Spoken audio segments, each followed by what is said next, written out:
have a neighbor, and that neighbor was being a good neighbor these last couple of months and walking the dog of a dying neighbor. And this elderly woman is in her last days. And God rest, God bless her soul. And this man, elderly man, Caucasian, works in the business as a documentarian, director, editor. Very sweet guy. We see him walking the dog named Javelina almost every day. Well, there was some confusion as to who was going to own the dog. And there was a moment where he would not be the future sole owner and his heart was broken. And I said, keep your chin up, buddy. You did some great things for the dog, for the lady who is passing away. It'll come back to you. And, whether you believe in karma or not, uh, those things tend to go away and come back. So I ran into him the other day and we were having a talk. And lo and behold, he has the dog now and it's his 100%. Life is good. Life is great. I told him about a documentary about the Mexican American experience called American Homeboy, and immediately his tone changed. He became flushed. He's like, "This damn country, we are so fucked. We are so divided." And I was like, taken aback, and I kind of laughed at him, and I said, "Come on, man, what are you talking about? Oh, this election and this, people hating people and." They're dividing us. He's like, don't you think that? And I said, I said, no, absolutely, 100%. I do not, and I will not buy that garbage because our everyday existence is, for the most part, we're there for each other. We're tolerant. We're loving. We're kind. We're there for our neighbors. People who are of different colors, of different stripes, of different sexes, of different generation, all that. He's, oh, okay, man, okay. And I said, no, no. Look at me and you. We're talking as neighbors. We're talking about a shared experience as dog owners, as lovers of dogs. We have loving neighbors that are of different backgrounds. Every day we're here for each other. Where in this country, every day are people divided? People hate each other. It's there, don't get me wrong. But you compare it to when we were kids, or you compare it to another country. This is a great country to be in. This is a great time to be in. Don't buy into the bullshit. He's, oh, no, you're right, man. You're right. And I was like, Tom, come on now. What are we really talking about? Is fear. And the greatest feeder of fear is going to be what you consume commercially on television or social media. It's going to shape your thinking. It'll if you have a little phobia, it'll get even worse. And indeed, for some people, as you're seeing and as you have seen, the copium is real. The meltdowns are massive. So I was thinking about my buddy Tom, about my neighbor Tom, and I was thinking about all these other public meltdowns, people proclaiming to leave this country, proclaiming this, proclaiming that. And I was like, what is this really all about?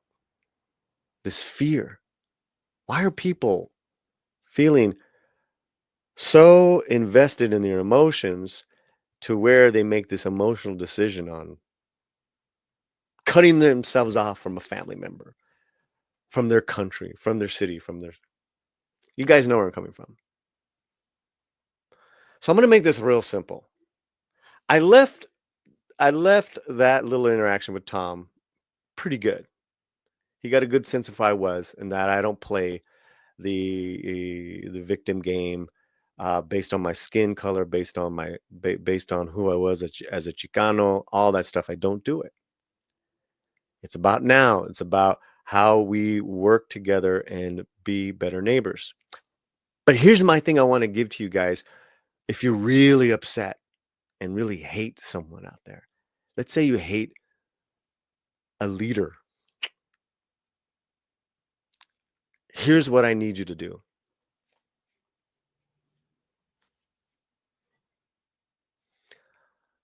I need you to pray for that person for 2 weeks.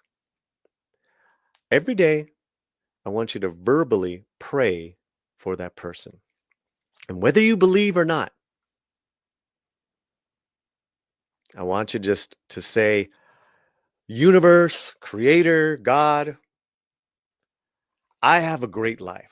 I have an abundant life. I have a healthy life. I have all these wonderful things that you have given me in my life that I work every day for.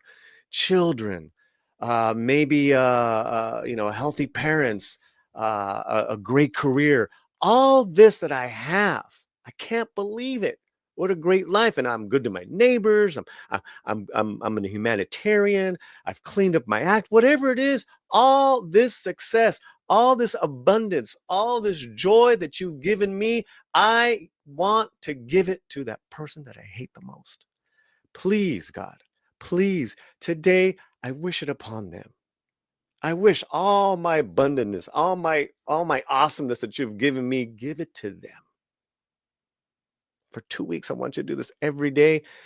And I'm going to tell you, man, that meltdown, that copium will seem like you'll be so disconnected from that. Your mental game will get clear. You'll feel great about yourself. And even if you don't believe it, even if you don't believe that you're doing this, I don't really believe in prayer. I don't really believe in what I'm saying. I believe in God, but I don't believe in. I want you to do it anyways as an exercise because then you realize you're getting out of your fucking ego. And it's not about you. And it's not about your feelings. It's not about your victim movement. It's not about any of that. It's about being of service and being the best person you can be. And this is an example of action of how you can do that. The greatest action that you can do in this moment is actually love your enemy.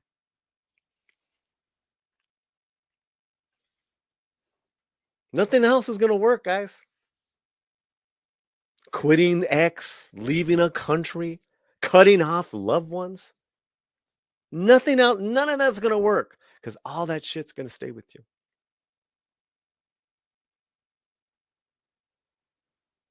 Man, it wasn't until I realized that drinking was not the problem.